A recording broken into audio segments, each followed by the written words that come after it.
Hey guys, as promised in today's video, I'm going to be reviewing the 5 serums from Timeless. A while ago, I reviewed their vitamin C serum, so I'm going to link that video down below in the description box if you're curious about that product. But before getting into this video, give it a thumbs up if you like skincare product reviews from a board-certified dermatologist. Be sure you're subscribed and you have your bell notifications on. That way you know as soon as my videos go live. Timeless has 5 serums. You can buy them in either a 1 ounce bottle or a 4 ounce bottle, and all of the serums you're advised to use 1 to 2 times daily, morning and or evening, and you just need 2 to 3 drops applied to the face and neck. That's it. A little goes a long way, and you will get good spread on the surface of the skin with just 2 to 3 drops. So don't make the mistake of going overboard with the volume. You just end up wasting the product and it may end up causing you irritation. I've been trying these serums out myself over the past roughly 4 weeks. We'll say, give or take a few days. For me personally, I've had no irritation. I've had no issues with them. But in this video, I'm going to go over the ingredients, what they're supposed to do, and I'm going to talk about which ones are worth it and which ones maybe not so worth it. For starters, the Coenzyme Q10 serum is $26.95 for 1 ounce, and as the name implies, it has coenzyme Q10, otherwise known as ubiquinone. This is an antioxidant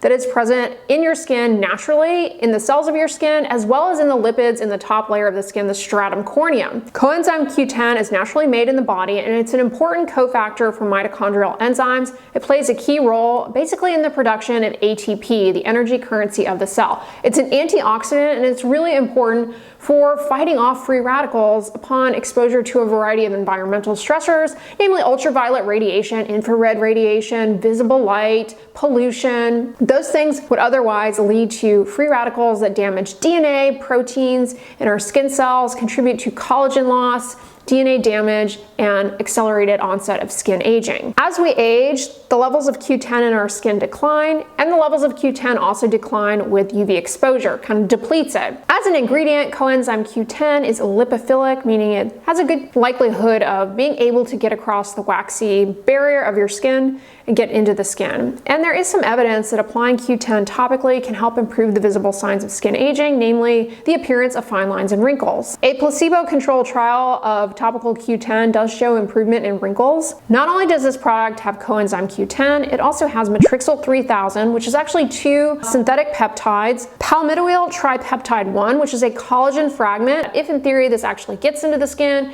it may clue your body into making more of its own collagen. And it also has palmitoyl tetrapeptide 7 that is thought to reduce the levels of something called interleukin 6, an inflammatory mediator. Thus, ultimately, this peptide may help in reducing inflammation that would otherwise lead to collagen destruction, especially upon exposure to UV rays. The research that we have with Matrixyl 3000 comes from industry studies, so you have to take them with a grain of salt. But when 3% Matrixyl 3000 was applied twice daily, the manufacturers report that there was an improvement in the number of wrinkles, wrinkle depth, overall skin texture and roughness improved, skin tone improved, as well as elasticity, and some people also reported a lifting effect. Now, I've mentioned this in videos before, but peptides, whether or not they do these things that the manufacturers claim they do, it's kind of hard to say for sure, but at any rate, they do appear to be good humectants, meaning they help keep the skin hydrated. Ultimately, that will improve the look of wrinkles, fine lines, and skin texture, as well as even hyperpigmentation, just by hydrating the skin and light scattering. Speaking of humectants, this product also has hyaluronic acid and glycerin. Those also are humectants. So for me personally, my experience using this, I ended up just using it once a day in the morning. I would wake up, wash my face, rinse the cleanser off, and while the skin was still a little bit damp, I would apply 2 to 3 drops of this product to my face and my neck. As I said at the beginning of the video, tolerated it fine, no issues.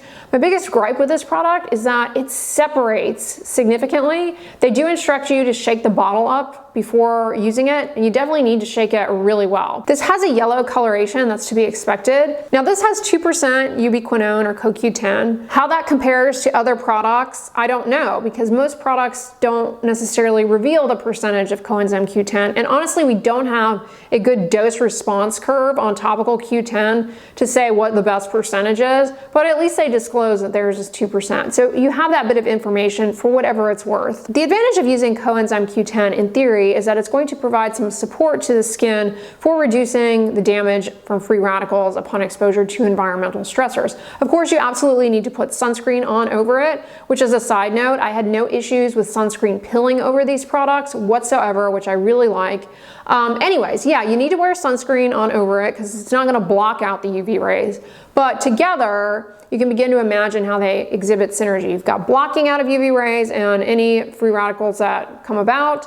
The CoQ10 on board may help with that. The downstream effect of that is going to be preservation of collagen and elastin. In theory, the Matrixyl 3000, if it actually gets into the skin and does all of these things that the manufacturers claim it does, that likewise will help with collagen preservation. In theory, it can boost up collagen and reduce destruction of collagen through inflammation by inhibiting IL-6. Suffice it to say, I do think that this is a good product. If you're looking to incorporate CoQ10, I think the addition of the peptides, as well as the hyaluronic acid and glycerin at any rate, are going to help with improvement of the moisture content in the skin, and ultimately that's going to help smooth out wrinkles and fine lines. Moving on to their hyaluronic acid serum. This is a hyaluronic acid serum, but it also has a stable form of vitamin C, magnesium ascorbyl phosphate. Magnesium ascorbyl phosphate, in contrast to ascorbic acid, it is stable at a neutral pH. If you'll recall from my videos on vitamin C, ascorbic acid needs to be an acidic pH in order for it to penetrate the skin properly and be stable, whereas magnesium ascorbyl phosphate is stable at a neutral pH. That makes these products less irritating. However, we don't have good research to show that magnesium ascorbyl phosphate actually gets converted in the skin to ascorbic acid. So to what extent it offers similar benefits as an ascorbic acid vitamin C serum, you really can't make that conclusion. At any rate, there is some evidence to support the idea that magnesium ascorbyl phosphate can help with hyperpigmentation. Magnesium ascorbyl phosphate may have a skin brightening effect. It also may help to minimize inflammation upon exposure to UV rays. And likewise, downstream of that is going to be putting the brakes on upregulation of pigmentation. So it may benefit those of you who deal with like post-inflammatory hyperpigmentation. It may support more rapid clearance of that. It's marketed as a hyaluronic acid serum, but it also has glycerin and it has Matrixyl 3000, that pairing of two peptides that, may in theory help improve and preserve collagen and elastin in the skin. This product is $21.95 for 1 ounce, so a little less expensive than the CoQ10 serum.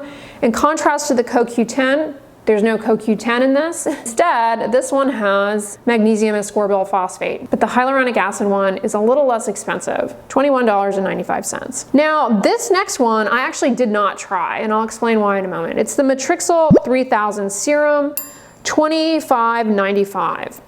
This product, again, has Matrixyl. We already went over the benefits of Matrixyl, what it does, how it works, or may work. It also has water, glycerin, and hyaluronic acid, so humectants. Why did I choose not to use this product? Because I already was going to be trying out these other products with Matrixyl 3000 in it. I don't know that it necessarily offers anything over some of the other serums that have additional ingredients plus Matrixyl 3000, but if you wanted to use Matrixyl 3000 in isolation, you didn't want to incorporate some of these other ingredients, maybe you've had issues with CoQ10 before, or maybe you've had issues with magnesium ascorbyl phosphate and you don't want to mess around with that, then you might want to consider the Matrixyl 3000 serum. But you see the hyaluronic acid serum with Matrixyl and magnesium ascorbyl phosphate is $21.95. I don't know to what extent they're tweaking up the relative percentages of Matrixyl 3000 in these different formulas. So it could be that the Matrixyl 3000 serum is giving you a better overall concentration. That I don't know. It's not revealed. And again, we don't have a dose response curve with Matrixyl 3000 to know is there an appropriate percentage that yields maximal benefit while minimizing any potential side effects of irritation. But I did try the Matrixyl Synth 6 serum. This is another synthetic peptide serum, but this time instead of Matrixyl 3000, it has Matrixyl Synth Prime 6, palmitoyl tripeptide 38, and a matrikine peptide. In vitro studies suggest that it can actually help in improving the production of 6 different matrix proteins: hyaluronic hyaluronic acid, collagen 1, collagen 3, collagen 4, fibronectin, and laminin. So the end result of that may be an improvement in the appearance of wrinkles and fine lines and more hydrated skin. That's mostly cells in a dish. However, there was a randomized vehicle control trial that did in fact show improvement in like forehead wrinkle depth, smoothing out of crow's feet, with some participants reporting a decrease in wrinkle depth anywhere from 31 to 100% after 2 months of use. Again, this is an industry study, so take it with a grain of salt. More research is needed to say for sure to what extent, if any, this peptide actually does anything for your skin aside from acting as a humectant. Speaking of humectants, like many of the other serums, this one has glycerin and hyaluronic acid. Both of those, again, are going to help with hydrating up the skin along with the peptide, and that does have a wrinkle smoothing effect. Matrixyl Synth 6 is $26.95, so it is the same price as the CoQ10 serum. And then last but not least is the B5 Hydration Serum. This has panthenol or provitamin B5. I have a video talking about the benefits of panthenol in skincare products. It is a humectant, so it can improve hydration in the top layers of the skin, but it will have a smoothing effect in terms of wrinkles, fine lines, plump up the skin, it'll just look healthier, more glowy. There's some evidence to suggest that panthenol in skincare products may also help with skin barrier repair and recovery, reduce water loss from the skin. Overall, that's ultimately going to help with better skin barrier function and health. It's just going to give you a more luminous glow using this ingredient. And there's some evidence that it may help relieve the symptoms of sensitivity, burning, stinging, irritation. These types of symptoms often occur when there's change in the weather, around changes in your menstrual cycle with hormones, medications you may be on may cause you to experience signs of sensitivity, or changes in the weather. If it becomes more dry, you know, we're going into the cooler months, maybe you're going to be turning on the heaters, you may start experiencing signs of skin sensitivity, or maybe you just use too many products, too many exfoliants, you've been scrubbing too much,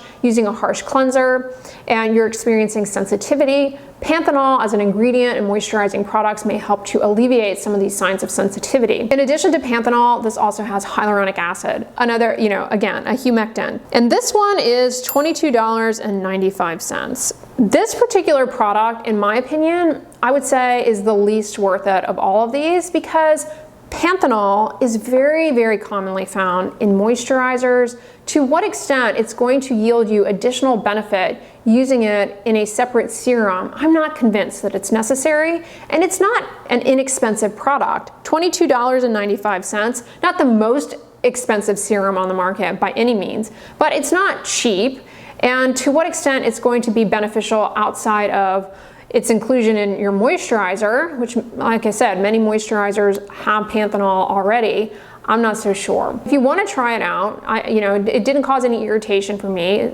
I think it's well formulated. I did find that it improved skin hydration, but to what extent it offered any benefit over just using a regular moisturizer, I'm not convinced.